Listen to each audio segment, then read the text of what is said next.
ॐ नमो भगवते वासुदेवाय। ॐ कृष्णाय नमः। हरे कृष्ण साथियों, हम चर्चा कर रहे हैं स्थित प्रज्ञ के बारे में। उसके क्या क्या लक्षण होते हैं, आज हम चर्चा करेंगे इसी संबंध में इंद्रियों के बारे में। इंद्रियां हमारे लिए महत्वपूर्ण तो हैं, लेकिन उससे भी अधिक महत्वपूर्ण है उन पर नियंत्रण रखना और भोगों के प्रति उनकी आसक्ति अर्थात जो रस बुद्धि है उसका त्याग करना। साथियों, ऐसा क्यों? हम इसे एक उदाहरण से समझ सकते हैं। यदि कोई घुड़सवार घोड़े पर पूर्ण नियंत्रण नहीं रखेगा तो वह गिर जाएगा। वह अपने गंतव्य जहाँ उसको जाना है वहाँ नहीं पहुँच पाएगा। इसी तरह यदि कोई साधक अपनी इंद्रियों पर पूर्ण संयम नहीं बरतेगा, उनको नियंत्रित नहीं कर पाएगा, तो वह भी अपनी आध्यात्मिक प्रगति को प्राप्त नहीं कर सकेगा। जो उसका अपना आध्यात्मिक लक्ष्य है उसे वो हासिल नहीं कर पाएगा, और इसके साथ ही ये इंद्रियां उसे पतन के मार्ग पर भी धकेल देंगी। इस तरह जब साधक की भोगों की आसक्ति बनी रहेगी, जब तक उसके पास उन भोगों का ये रस उसके चित्त में रहेगा, तब तक वह अपनी इंद्रियों को पूर्णतः नियंत्रित नहीं कर सकता। चाहे वह कितना ही विवेकशील क्यों न हो, कितना ही बुद्धिमान क्यों न हो। इस संबंध में भगवान श्री कृष्ण क्या कह रहे हैं, सुनिए। भगवद गीता अध्याय 2 का यह श्लोक। यततो ह्यपि कौन्तेय पुरुषस्य विपश्चितः इंद्रियाणि प्रमाथीनि हरन्ति प्रसभं मनः। भगवान श्री कृष्ण कह रहे हैं, हे कुंती नंदन, आसक्ति का नाश न होने के कारण ये वेगवान इंद्रियां, ये जो वेगवान हैं, जो ये परमार्थीनी इंद्रियां हैं, ये क्या करती हैं? ये इतनी बलवान होती हैं, इतनी ताकतवर होती हैं कि ये प्रयत्नशील बुद्धिमान पुरुष के मन को भी हर लेती हैं।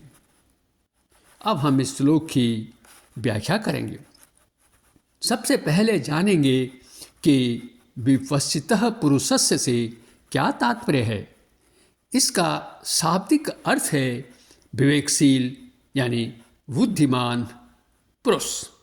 यहाँ विवेकशील या बुद्धिमान पुरुष से तात्पर्य उस पुरुष से है, उस व्यक्ति से है जो जानता है कि उसके कर्तव्य क्या हैं, उसके अकर्तव्य क्या हैं, उसे क्या करना है और उसे क्या नहीं करना है। इसके अलावा यह भी जानता है शास्त्रों के अध्ययन से, उनके चिंतन से, मनन से, श्रवण से, कि इंद्रिय विषयों के दोष क्या होते हैं। इंद्रिय विषयों के दोषों के बारे में भी उसे पूरी जानकारी रहती है।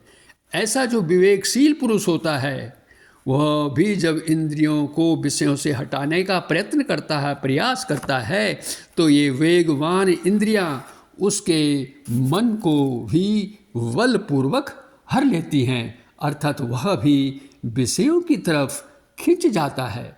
इसका कारण है भोगों के प्रति उसकी आसक्ति का नाश न होना। इंद्रियों के विषय सामने आने पर भोगे हुए भोगों के संस्कार उसके चित्त पर पड़े हुए हैं, और जो उस बुद्धिमान पुरुष की इंद्रियों को, मन बुद्धि को जबरदस्ती विषयों की तरफ खींच लेती हैं। जब विद्वान पुरुष, वो विवेकशील पुरुष अपनी इंद्रियों को बस में नहीं कर सकता, तो अन्य व्यक्तियों की तो बात ही क्या की जा सकती है।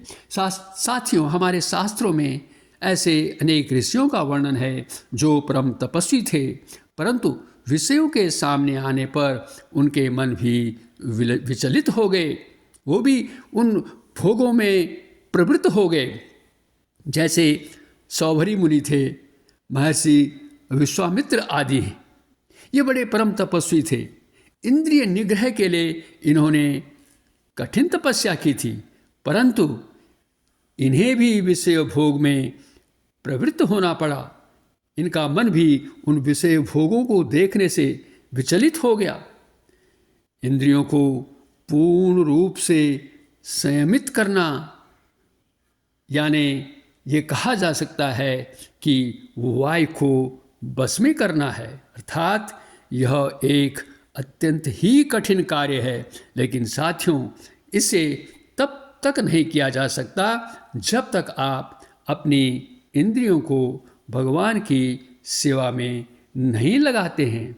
भगवान चैतन्य महाप्रभु ने भी कहा है कि समस्त इंद्रियों को भगवान की सेवा में लगाने पर ही यह कठिन कार्य सरल हो जाता है। साथियों, अंत में इंद्रियां जो हैं हमारे लिए बहुत महत्वपूर्ण हैं। इनसे हम ज्ञान अर्जित करते हैं और इनसे हम अच्छे कर्म भी करते हैं। तो अच्छे कर्म करना, श्रेष्ठ कर्म करना और श्रेष्ठ ज्ञान अर्जित करना है तो अपनी इंद्रियों पर हमें नियंत्रण रखना होगा।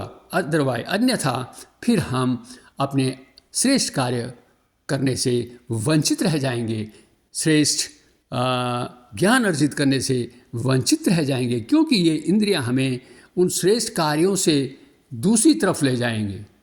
इस प्रकार साथियों, इस वीडियो से आपको यह शिक्षा मिलती है कि इंद्रियों पर नियंत्रण रखने का अपना प्रयास जारी रखें, और यह प्रयास तभी आपका सफल होगा जब आप अपनी इंद्रियों को भगवान की सेवा में लगाएंगे, अन्यथा नहीं। इस प्रकार आपने ये वीडियो देख रहे हैं, इसके लिए आपका बहुत बहुत धन्यवाद। कृपया इस वीडियो को शेयर करें, लाइक करें और चैनल को सब्सक्राइब भी करें। इन्हीं शब्दों के साथ अगले वीडियो में फिर मिलेंगे और जानेंगे कि जो हमारी इंद्रिय विषयों के प्रति आसक्ति है उसको हम कैसे दूर कर सकते हैं। पुनः आपका धन्यवाद।